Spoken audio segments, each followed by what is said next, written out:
తెనాలిలోని ఐతనగర్ నందు కామ్రేడ్ వేము సువార్త సంస్మరణ సభను సిపిఐ ఆధ్వర్యంలో నిర్వహించారు. ప్రజా నాట్య మండలి మహిళా మండలి ద్వారా తన భర్తకు తోడుగా ఉండి పార్టీలో విశేషంగా పనిచేశారని నాయకుడు తెలిపారు. పల్లెల్లో కమ్యూనిస్టులకు కంచుకోటగా ఉండి సమస్త దోపిడీ నుండి రక్షించే పోరాట పటిమ ఉన్న వ్యక్తి కామ్రేడ్ వేము సువార్త అని కమ్యూనిస్టు పార్టీ నాయకులు అన్నారు. ఐతనగర్లోని శనివారం ఉదయం జరిగిన సంస్మరణ సభకు బొల్లిమంత కృష్ణ అధ్యక్షత వహించారు. దోపిడీ వర్గంపై పోరాటం చేసే దానిలో తన భర్త వేము రామసుబ్బయ్యతో కలిసి కామ్రేడ్ సువార్తమ్మ పోరాటాలు చేసిన పలు అంశాలని ఈ సందర్భంగా గుర్తు చేసుకున్నారు. ఇంకా ఈ సభలో రచయితలు స్వరూపారాణి, చెరుకుమల్లి సింగారావు, బాబు ప్రసాద్, దేవరకొండ శ్రీను, నీలాంబరం, బొల్లిమంత సాంబశివరావు, సురేష్, కృష్ణమోహన్, ఈశ్వరరావు, పరుచూరి మోహన్ రావు, డాక్టర్ పిల్లి వాసు, బేతాళ ప్రసాద్, కనపర్తి బెన్హర్, ఆరేటి రామారావు, దేవరకొండ శ్రీను, నీలాంబరం, గుంటి సురేష్, బేతాళ కృష్ణమోహన్, మేకతోటి ప్రభాకర్ తదితరులు పాల్గొన్నారు. అత్యంత ఎవరు కూడా మన పట్టణంలో చాలామంది మహిళలు పెద్దవాళ్ళు చాలామంది ఉన్నారు. 1909లో తెనాలి గ్రామం, 1910లో తెనాలి మున్సిపాలిటీగా ప్రారంభమైంది.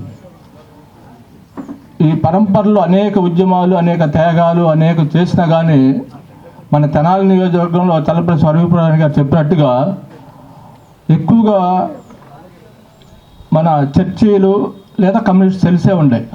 ఎవడైతే బాధలు పడుతూ ఉంటాడో వాళ్ళని చర్చీలు ఆదరిస్తాయి. ఎవరైతే దోపిడికి, దౌర్జన్యానికి, అన్యాయానికి, అణచివేతలకి బాధపడుతూ ఉంటారో వాళ్ళని కమ్యూనిస్ట్ పార్టీ కాపాడుకుంటూ ఉంటుంది.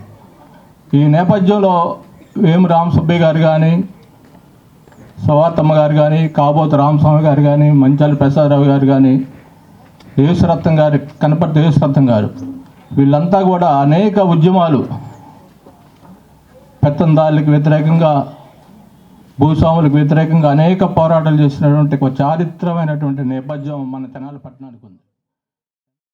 గ్రామీణ ప్రాంతాల్లో ఉండేటువంటి భూస్వామ్య వ్యవస్థ వ్యతిరేకంగా పోరాటాలు చేయాలా, పోరాటాల ద్వారానే ఆకలి బాధలను అధిగమించగలం, పేదరికాన్ని అధిగమించగలం, అసమానతల్ని పోగొట్టగలం, వివక్షని తరిమి కొట్టగలం, దోపిడీని పీడని అంతమొందించగలం. అందుకు కావాల్సింది ప్రజలు ఐక్యంగా కావాలి, ప్రజల సంఘాలు కావాలి, సంఘాల ద్వారా పోరాటాలు కావాలి. ఆ రకమైనటువంటి చైతన్యాన్ని నింపారు పుచ్చలపల్లి సుందరయ్య గారు. ఆ రోజుల్లో యువకులు పెద్ద ఎత్తున చర్చలు జరుపుకునేవాళ్ళు, రహస్యంగా కమ్యూనిటీ సిద్ధాంతాన్ని పుస్తకాలు తెచ్చుకుని చదువుకునేవాళ్ళు, చర్చలు జరుపుకునేటువంటి వాళ్ళు. ఒక అభ్యుదయ సాహిత్యమే ఎక్కడ చర్చ జరుగుతున్నా అక్కడల్లా కూడా రహస్యంగా సమావేశాలు జరిగాయి. ఆ రకమైనటువంటి వాతావరణంలో సువార్తమ్మ గారు చాలా పేద కుటుంబంలో పుట్టినా, పెద్దగా చదువు లేకపోయినా కమ్యూనిటీ సిద్ధాంతం యొక్క సారం అర్థం చేసుకుని దాన్ని అమలు చేయటం కోసం తాను తెలుసుకున్నటువంటి విషయాల్ని తన చుట్టూ పరిసర ప్రభావ ప్రజలకు తెలియజేయడం కోసం, తను చేస్తున్న వృత్తిలో ఉండేటువంటి వాళ్ళు కూడా తెలియజేయడం కోసం జీవితాంతం కృషి చేయడం జరిగింది.